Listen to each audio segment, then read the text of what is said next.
We're in a race against the Nazis. Why would we go to the middle of nowhere for who knows how long?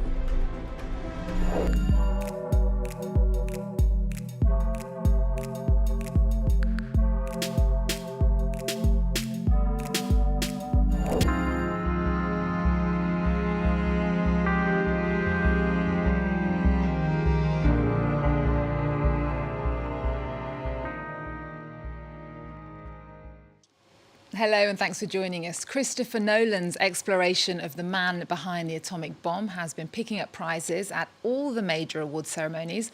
Oppenheimer has now won 7 Oscars, including the Best Picture, Best Director and Best Actor prizes. The film's been applauded for its recreation of 1940s America, including one key location, the lab that scientist Robert Oppenheimer worked in. Olivia Salazar-Winspear takes a look at the New Mexico site that's going down in film history. A pristine site with wide, sweeping vistas. That's what director Christopher Nolan was after when looking for a location to shoot his award-winning biopic, Oppenheimer. This is where he found it, Ghost Ranch, New Mexico, a sufficiently blank canvas to become the town of Los Alamos, where Robert Oppenheimer's historical work got off the ground. Once we found this spot, and he agreed, when he said, he gave the blessing, this is where we're going to build the set, he ended up saying, oh, by the way, we need a double of it. A nearby plateau was used for the double. It's where actor Cillian Murphy points out the site of his future lab in the film. All America's industrial might and scientific innovation connected here. A secret laboratory. Keep everyone there until it's done. Let's go recruit some scientists. Build a town, build it fast. If we don't let scientists bring their families, we'll never get the best. Why would we go to the middle of nowhere for who knows how long? And much like the Manhattan Project itself, everyone, cast, crew and Ghost Ranch locals, was sworn to secrecy while the set was built and while filming took place in 2022. The real National Laboratory in Los Alamos is situated just 50 miles away and still functions as a top-secret government facility safeguarding the American nuclear stockpile. The town itself was too modern for the 1940s exteriors featured in the film, hence the need for the Ghost Ranch set. But Los Alamos is now a destination for both history and film fans who come to visit Oppenheimer's former home. The film stoked a lot of interest in Los Alamos and a lot of interest in the lab as well. I think the county reported over 50% increase in tourists just year over year after the film came out, so around July of last year. We started seeing a huge influx of tourists. And we went from having 1 tour a day to offering 3 tours a day because there was just that much interest. The film's success means Ghost Ranch will launch an official Oppenheimer tour next month as a new generation discovers the backstory of a person and a place that changed the course of the 20th century.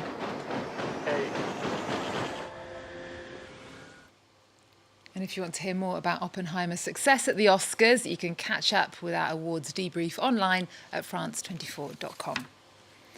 Next, his little avatars made of mosaics have become an unmistakable part of the scenery on walls across Paris and beyond.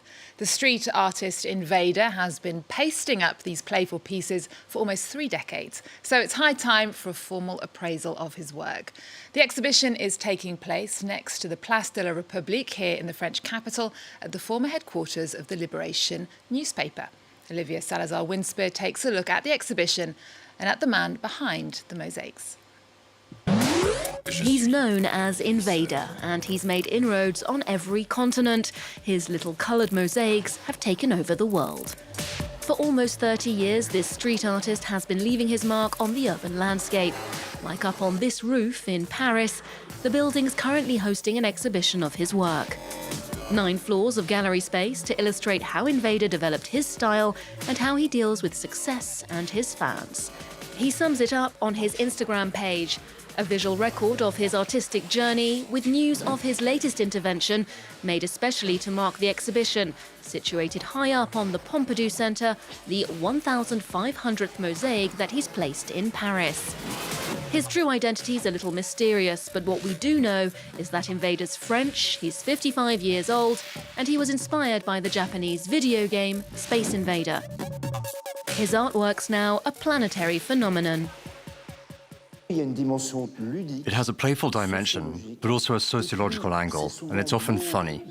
There's a humor to it. I'd say that unlike another great street artist, Banksy, there's not that political dimension with Invader.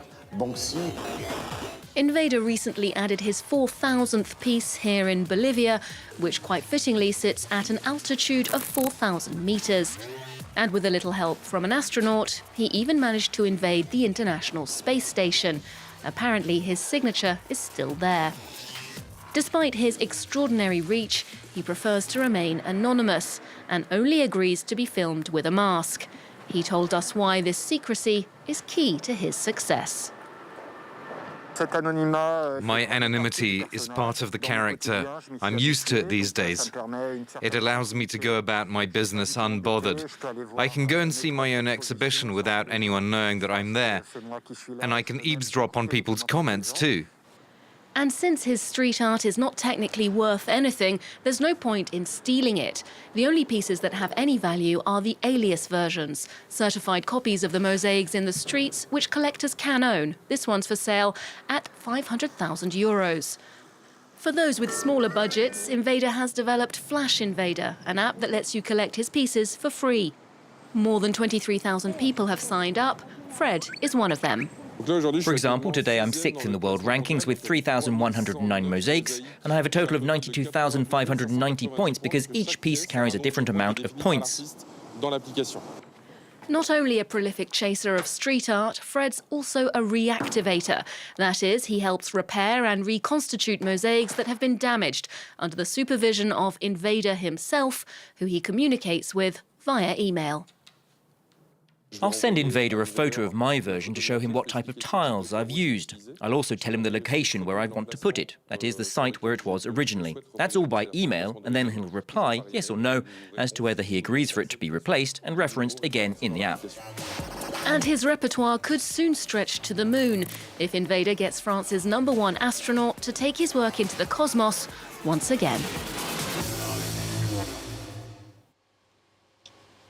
Now she's enlightened generations of women with her social and feminist engagements. The French writer Annie Ernaux, who won the Nobel Prize for Literature 2 years ago, is the centre of an exhibition in Paris. The show at the European House of Photography celebrates her book Exteriors and is illustrated with photographs from the museum's collection.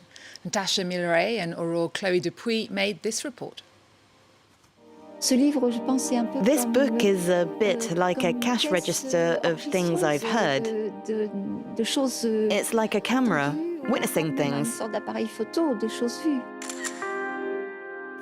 du dehors, translated as Exteriors in English, describes scenes of everyday life, seen or heard by Annie Ernaux in France between 1985 and 1992. 31 years after its publication, her book has inspired a new exhibition in Paris. At the European House of Photography, more than 150 snapshots echo Ernaux's writing. Like this photo by Janice Niepce, taken in 1965. Really, this is a show about observation and about being able to move around the world. That's what Annie did when she wrote this book. But, you know, she also spent a lot of her life feeling the confines of motherhood and being unable to have that freedom. And I think the image is very symbolic of that sort of, the compromises of motherhood, you know, the wonder of having one's children, but also the sense of confinement. 29 artists from around the world captured these photos between 1940 and 2021. They weren't simply picked to illustrate Annie Ernaux's words, but to evoke similar experiences. The similarity between photography and my writing is capturing the moment, knowing that it's temporary. All my books deal with the idea that all images will disappear. Ernaux explores universal themes through what she calls photographic writing, which led her to win the Nobel Prize in Literature in 2022.